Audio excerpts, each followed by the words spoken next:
నిజంగా దేవుని నమ్మి బాప్తిస్మం తీసుకున్నటువంటి ప్రజలు యాజ్ పర్ బైబిల్ ప్రకారం విగ్రహాలకి అర్పించినటువంటి ఆహారాన్ని తీసుకోవచ్చా తీసుకోకూడదా?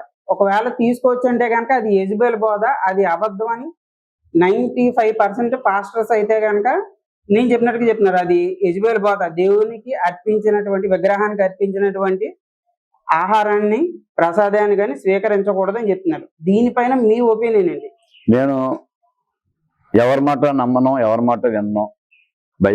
బైబిల్లో ఉన్నదాన్ని నా నాలెడ్జ్ ప్రకారంగా తెలుగులో ఉంది కనుక చదువుకొని దీన్ని అర్థం చేసుకుంటే ప్రయత్నం చేస్తానన్న భావంలో తిరుపతి ప్రసాదం ఎవరన్నా ఇప్పుడు నాకు ఇస్తే దాన్ని కళ్ళకద్దుకుని తినేస్తాను నేను. ఎందుకంటే అంటారు తిరుపతి ప్రసాదం ఎవరైనా నాకు ఇస్తే లడ్డు కళ్ళకద్దుకుని నేను తినేస్తాను. ఎందుకంటే మరి పాస్టర్ అయ్యింది తిరుపతి ప్రసాదం తినేస్తారని చెప్పేసి ఇక్కడ కూర్చున్న ఫాలోవర్స్ అందరికీ వండర్ అవ్వచ్చు.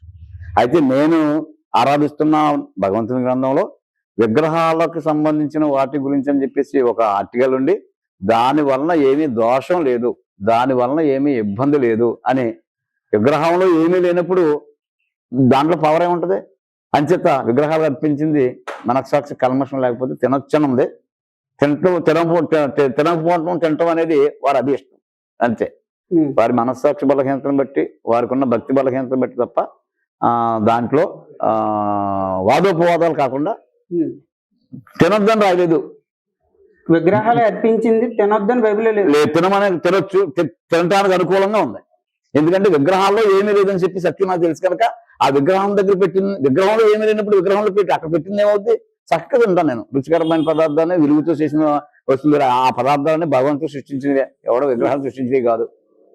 విగ్రహాలకు సంబంధించినవి వాక్యం బాగా తెలిసిన వాడికి దీంట్లో చదువుకున్న వాడు కొత్త నిబంధన ప్రకారంగా యేసుప్రభు వారి యొక్క మాట ప్రకారంగా ఖచ్చితంగా విగ్రహంలో ఏమీ లేదు గనక విగ్రహాలకు సంబంధించి తినొచ్చు.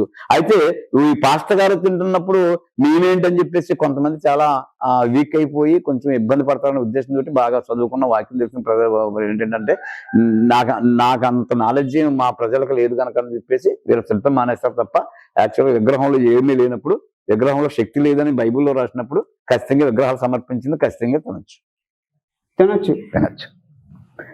దీని గురించే బోల్డ్ ఆర్గ్యుమెంట్స్ అయితే జరుగుతూ ఉన్నాయి.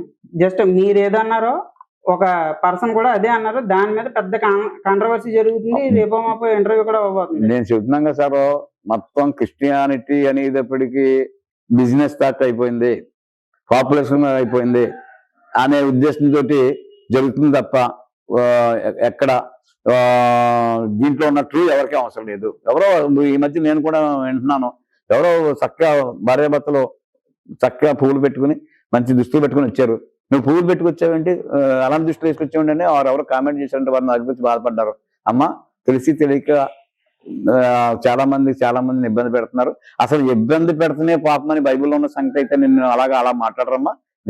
చక్కగా మీరు సాంప్రదాయబద్ధంగా మీరు ఉండొచ్చు, దానికి ఉండకూడదు అని పెట్టుకోకూడదని ఎక్కడ లేవు. అవి పనికిరాని విషయాల్ని హైలైట్ చేసుకుంటున్న సందర్భాలు ఎక్కువైపోయినాయి ఈ మధ్య కాలంలో. అంచేత నేను వాళ్ళని సంప్రదించడం జరిగింది. కాబట్టి దాంట్లో భగవంతుడి యొక్క కాన్సెప్ట్ అవుతుండే, భగవంతుడు అనేటాయన, దేవుడు అనేటాయన ఎవరిని ఇబ్బంది పెట్టడు. వారిని భగవంతుని ఆరాధిస్తున్న వారు కూడా ఎవరిని ఇబ్బంది పెట్టకూడదు. అంతే థాట్.